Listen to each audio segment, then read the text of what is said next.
Have you been in a toxic relationship before and really want to avoid this happening again? Or maybe you've got a friend who's experienced it and you want to make sure that's something that never happens to you? Well, keep watching to learn how to identify these behaviours early so that you can walk away earlier.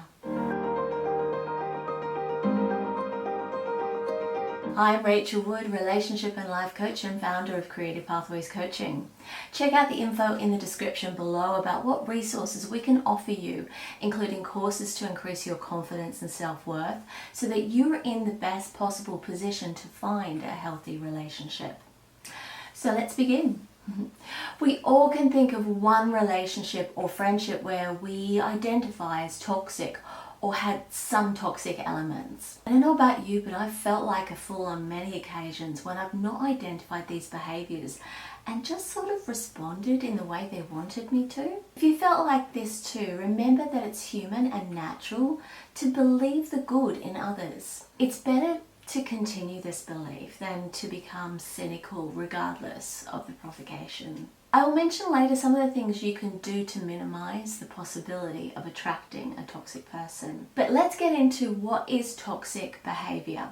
It is when a person is verbally, emotionally, and sometimes physically damaging to yourself. A toxic relationship or friendship will damage self-esteem and usually drains the energy of the person who is the victim. A toxic relationship is characterized by insecurity, self-centeredness, dominance, and control. The toxic partner engages in inappropriate, controlling, and manipulative behaviors frequently. But to the outside world, the toxic partner or person generally behaves in an exemplary manner. We risk our own very being by staying in such a damaging relationship, regardless of the reasons. To say that a toxic relationship is dysfunctional is, at best, a complete understatement. Sometimes toxic behavior is hard to identify at first. Sometimes we want someone just like so much that we're willing to overlook just a few little quirks until these quirks become larger and more damaging to us. It needs to be emphasized here that it takes two individuals to have a toxic relationship, meaning that our actions as the victims matter. Initially, we look at the behaviors of the toxic person, but we must look equally hard at the individual who is the victim of the toxic behavior, ourselves. We must ask the question, why? Why did we stay in a relationship that hurt us both verbally, emotionally, and or physically? We'll discuss this in more detail just a little bit later. Also as well, physical abuse is more than toxic behavior. And if this is occurring in your relationship, it's advisable that you exit this relationship in a safe way. Now let's get to what qualifies a healthy relationship. So what defines a healthy relationship? A healthy relationship involves mutual caring, respect, compassion and empathy, an interest in our partner's welfare and growth, as well as the ability to share control within the relationship, and this includes decision making. Really, at the end of the day, a consistent shared desire for each other's happiness. And a healthy relationship feels safe.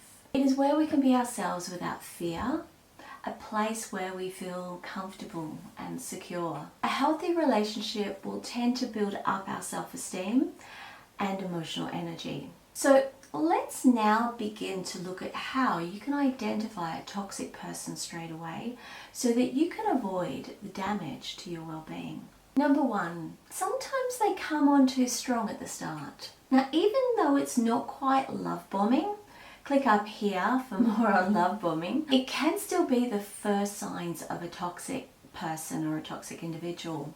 The thing you need to identify here is respect and consideration for your emotional and physical boundaries. For example, turning up at your place unannounced with flowers sounds lovely on the surface, but underneath, this individual has no respect for your space. Turning up at your door without any sort of warning is a definite red flag, particularly if it happens more than once. What were they hoping to find?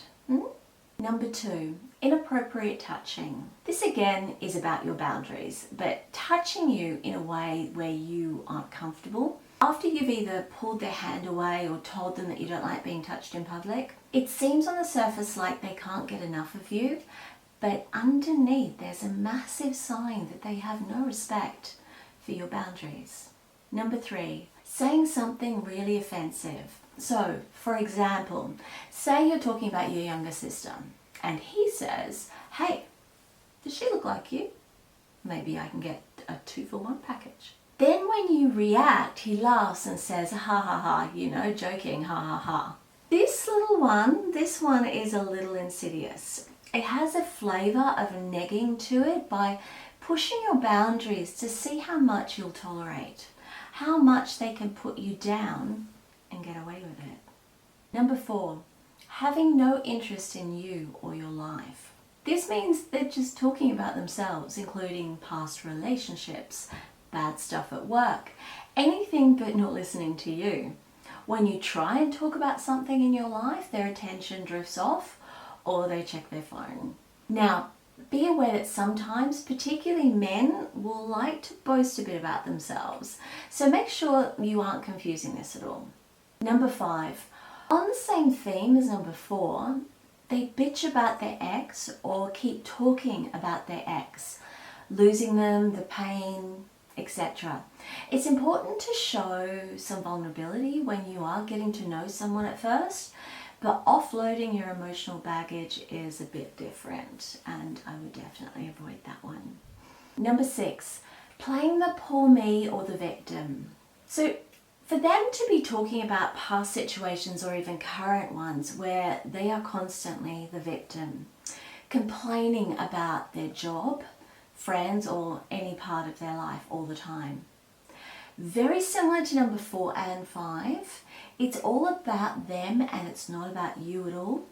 And so this can also be used as an excuse for bad behavior by them. So, they were feeling insecure, so maybe that's why they did what they did.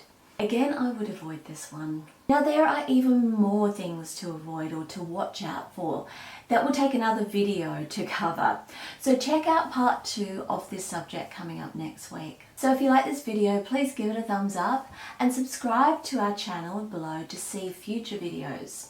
I post one every Tuesday night, Wednesday morning, depending on the time zone you're in. If you have any comments about what I've spoken about today or suggestions for future videos, please let me know in the comment section below. And remember, you can book a coaching package with me or check out my other coaching resources on my website. And subscribe to Creative Pathways Coaching Instagram and Facebook. All links are in the description below. And I'll catch you in the next one next week. Cheers.